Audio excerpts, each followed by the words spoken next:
श्री असाउद्दीन ओवैसी जी।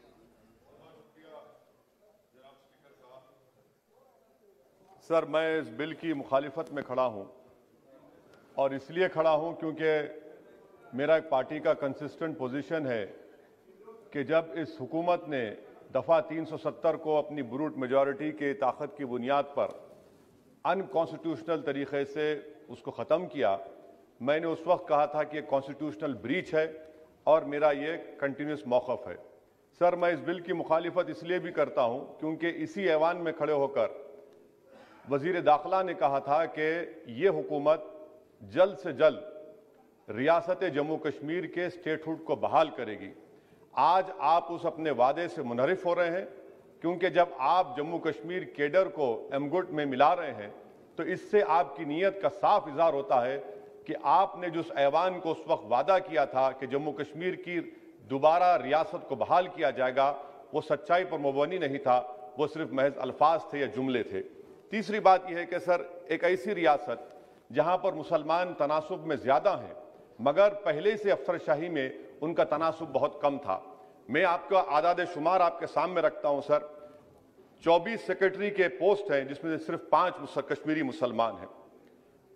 58 IAS के post में सिर्फ 12 मुसलमान हैं, यानी 17.24। 2011 की मरदमशुमारी के मुताबिक सर जम्मू कश्मीर में 68.31 मुसलमानों की आबादी है और 28% हमारे हिंदू भाइयों की आबादी है। मगर अगर आप देखेंगे टायर 2 में सर दूसरे दर्जे के 523 इंतजामी अफसरान, जिसे कश्मीरी एडमिनिस्ट्रेटिव ऑफिसर सर्विस कहते हैं, 220 यानी 523 में सिर्फ 220 यानी 42.6 कश्मीरी मुसलमान हैं। IPS में आ जाइए सर, 66 पोस्ट हैं जिसमें से सिर्फ 7 मुसलमान हैं। दूसरे दर्जे के अफसरान में 248 में 108 यानी 43.54% मुसलमान हैं। अब आप मुझे बताइए कि आप क्या करने जा रहे हैं। अच्छा सर, यहां पर यह कहा गया कि कश्मीर बड़ा बैकवर्ड है। कश्मीर का खित्ता बैकवर्ड नहीं है, ये आपकी गलतफहमी है और आपके जो दिमाग में जो फीड किया गया है वो नफरत की बुनियाद पर।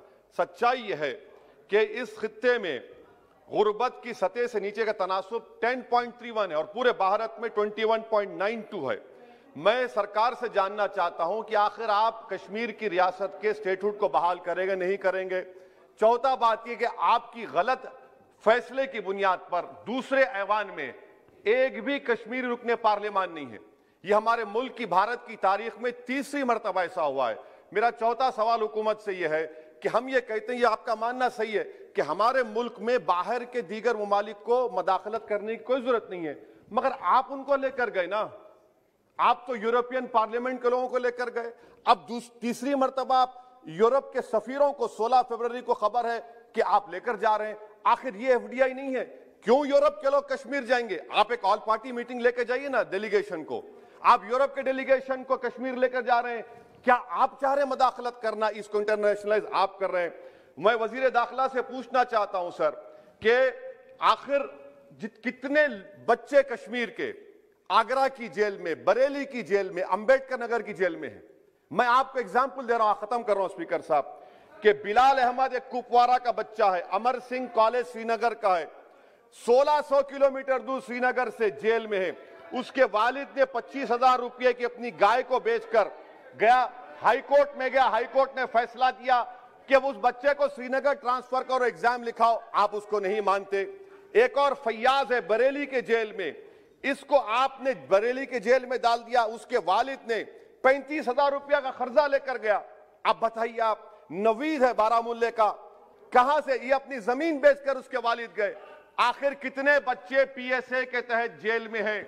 आप उनको कब छोड़ेंगे? और मैं ये बड़ी आखिर में आपसे कह रहा हूं स्पीकर साहब कि यहां पर जितनी नाम निहाद सेकुलर पार्टियों ने हुकूमत के इस इक़दाम की तायीद की, तैयार हो जाइए। ये हुकूमत जो करती है ना, ये दोबारा दोहराएगी और हम तारीख में देखेंगे कि खुदा ना खास्ता चेन्नई को, अहमदाबाद को, बेंगलुरु को, हैदराबाद को यूनियन टेरिटरी बनाएंगे ये लोग। ये कश्मीर में तो एक एग्जाम्पल बना दिए, यहां तक तजुर्बा किया गया। आज ये सब बैठकर थाली मार रहे हैं। जब लखनऊ UT बनेगा, جب بنگلورو یوٹی بنے گا، جب ممبئی یوٹی بنے گا، اس وقت ہائے ہائے کریں گے۔ یہ کنسسٹنٹ پالیسی آپ کی ہے۔ اسی لیے سر میں ہوم منسٹر سے جو سوالات کیا ہوں، میں آپ سے پوچھنا چاہتا ہوں، اور یہ 2G سے 4G کر کے آپ نے احسان نہیں کیا، امریکہ کے دباؤ میں آپ نے کیا۔ بریڈ شرمن سے بھارت کے سفیر نے ملا، امریکہ نے سٹیٹمنٹ دیا، اور آپ نے 2 دن میں 4G کو بحال کر دیا۔ آپ اس مسئلے کو انٹرنیشنلائز کر رہے ہیں، یہ غلط ہے، اور اس سے کشمیری عوام کا ڈس ایمپاورمنٹ ہوگا، ایلینیشن بڑھے گا۔ شکریہ سر۔